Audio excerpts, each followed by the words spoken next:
Hello everyone, I am mister best English Guru from स्पोकनट। आज हम सीखने जा रहे हैं कुछ इस प्रकार के सेंटेंसेस जब हमें कहना होता है कि फ़लाने के कहने पर मैंने ऐसा किया, या फिर वह ऐसा कर रहा है फ़लाने के कहने पर। तो जब भी आपको कहना हो कि फ़लाने के कहने पर कोई व्यक्ति किसी काम को कर रहा है, या फिर किसी व्यक्ति ने किसी काम को किया था या फिर करेगा, इस प्रकार के सेंस के लिए के कहने पर के लिए हमें एट द बिहेस्ट ऑफ इस्तेमाल करना होता है। तो सबसे पहले आपको सेंटेंस को रखना होता है, फिर आपको एट द बिहेस्ट ऑफ को रखना होता है, और फिर उस ऑब्जेक्ट केस को रख देना होता है जिसके कहने पर कोई काम किया जा रहा है, या फिर किया गया था, या फिर किया जाएगा। चलिए कुछ एग्जाम्पल के थ्रू जानते हैं। जैसे कि अगर मैं कहूँ कि वह मेरे कहने पर यहाँ आ रहा है, तो पहले सेंटेंस बनेगा कि ही इज़ कमिंग हियर, कि वह यहाँ आ रहा है एट द बिहेस्ट ऑफ, के कहने पर, किसके? मेरे। तो मेरा ऑब्जेक्टिव केस क्या हो जाएगा? मी। तो सेंटेंस बनेगा कि he is coming here at the behest of me. कुछ और सेंटेंसेस बना लेते हैं, जैसे कि यहाँ तक कि उसने मेरे कहने पर भी वह काम नहीं किया। अब सेंटेंस पास्ट का है, जिस प्रकार का टेंस होगा उसी प्रकार का आपको सेंटेंस बनाना होगा।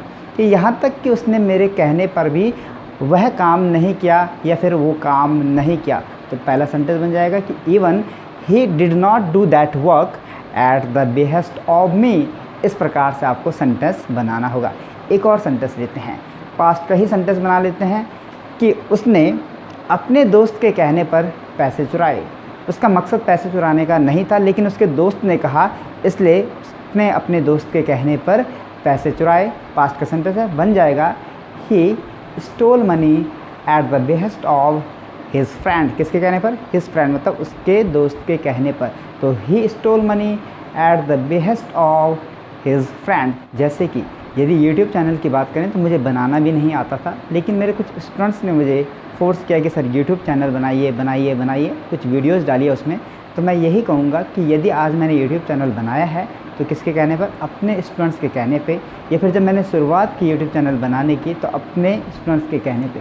तो मैंने यूट्यूब चैनल बनाया है अपने स्टूडेंट्स के कहने पर। तो सेंटेंस बन जाएगा I have created this YouTube channel at the behest of my students. या फिर मैंने बनाया था अपने स्टूडेंट्स के कहने पर इस यूट्यूब चैनल को। तो बन जाएगा I created this YouTube channel at the behest of my students. इस प्रकार से आप सेंटेंसेस बना सकते हैं।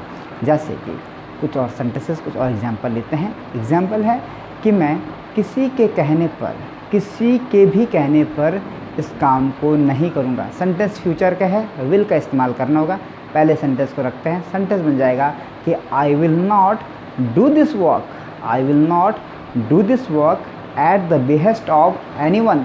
किसी के भी कहने पर मैं इस काम को नहीं करूँगा। और एग्ज़ाम्पल ले लेते हैं। एग्ज़ाम्पल है कि अब तो आपने वीडियो भी देख ही ली है, तो आपको मेरे कहने पर इस चैनल को सब्सक्राइब कर देना चाहिए।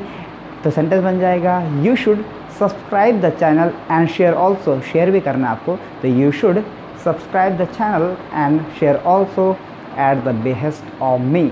तो इस प्रकार से आप एट द बिहेस्ट ऑफ का यूज़ करते हैं, जिसका मतलब होता है किसी व्यक्ति के कहने पर कोई काम करना, या फिर किया था, या फिर करेगा। इस प्रकार से आप सेंटेंसेस को बनाते हैं। जिस प्रकार का आपका टेंस होगा उसी प्रकार के आपके सेंटेंसेस होंगे।